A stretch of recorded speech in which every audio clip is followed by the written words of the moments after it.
नमस्कार, आपने देखना शुरू कर दिया है पवन गिल व्लॉग चैनल।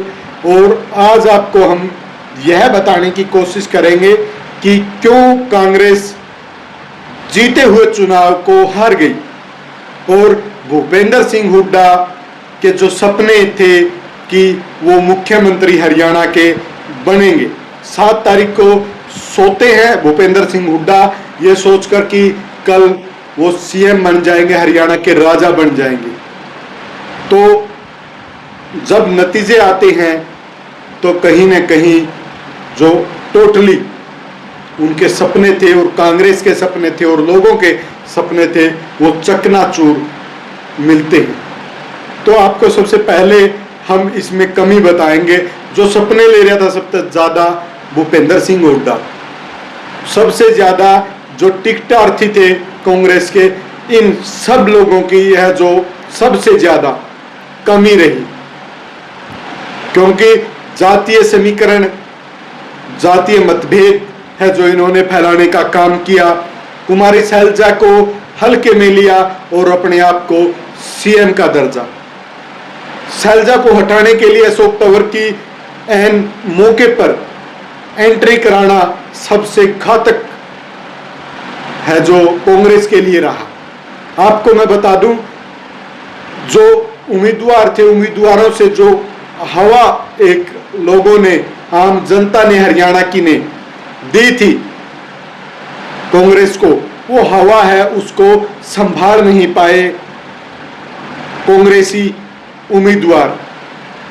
सभी लोगों से कम, लोगों के बीच में, जनता के बीच में कम जा रहे थे। सीधे ये सोच रहे थे कि हम आने वाले मंत्री हैं, आने वाले मुख्यमंत्री हैं, आने वाले अपने हल्के के विधायक है। फीलिंग है जो, वो फीलिंग, ओवर कॉन्फिडेंट, वो सबसे ज्यादा है, वो कांग्रेस का हारने का कारण बना। दूसरी बात, उन्हीं 45 सीटों पे जोर लगाया गया हुड्डा द्वारा, जो उसके खुद के टिकटार्थी थे, जो उसके कहने से चले। क्योंकि कांग्रेस के नेतृत्व पर, सिर्फ नेतृत्व पर यह दर्शाना कि हुड्डा है तो कांग्रेस है, कांग्रेस हुड्डा नहीं है तो कांग्रेस हरियाणा में नहीं है, और वो खामियाजाना हुड्डा को भरना पड़ा। हुड्डा के साथ साथ हरियाणा की जनता, और हरियाणा की जनता और कांग्रेस को। बात करें दूसरे एंगल की, हुड्डा के नेताओं ने, हुड्डा ने जो जातीय तीर छोड़े, जुबान के तीर, नौकरियों के प्रति तीर, उसके बाद में है जो जाट, नॉन जाट का चुनाव हरियाणा में हो गया। उसका सबसे ज्यादा नुकसान है जो हुड्डा और कांग्रेस को मिला, और जो बीजेपी है उसको, जो उसके मंसूबे थे उनमें वो पास हो गई।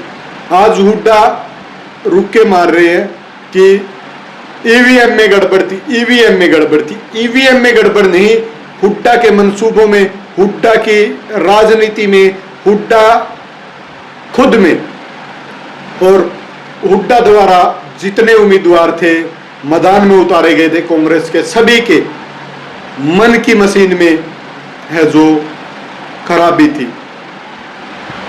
अब कुछ कहें उसको, लोगों को बरगलाने के लिए, लोगों को उकसाने के लिए, लोगों के मन को शांत करने के लिए, अपनी जो मुख्यमंत्री बनने की सोच थी अपने बेटे की और अपनी खुद की राजनीति डूबने के बाद, अब कुछ कहें कि ईवीएम में खराबी थी। लेकिन ईवीएम में खराबी नहीं, जो मैंने बताया इन चीजों में खराबी थी, और इनसे है जो चुनाव, जहां जनता ने 100% दिया, इनके उम्मीदवार ऐसे थे कि एन टाइम पे, मौके पर फाइट में लाके उस चुनाव को खड़ा कर दिया, और फाइट में भी ऐसी कि बीजेपी वाले निकल गए।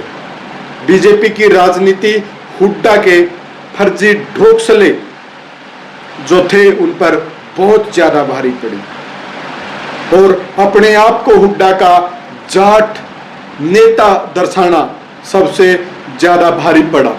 क्योंकि कहीं न कहीं जहां पर जाट उम्मीदवार मजबूती में थे, उनके पैरेलल में हुड्डा ने दूसरे उम्मीदवारों को उतार कर उनको हराने का काम भी हुड्डा ने किया। तो ये जो सारी चीजें थी ये कांग्रेस का हारने का कारण था। आपको कैसी लगी मेरी छोटी सी रिपोर्ट? लाइक शेयर कमेंट और चैनल को सब्सक्राइब करने के साथ साथ बेल आइकन जरूर दबा दें।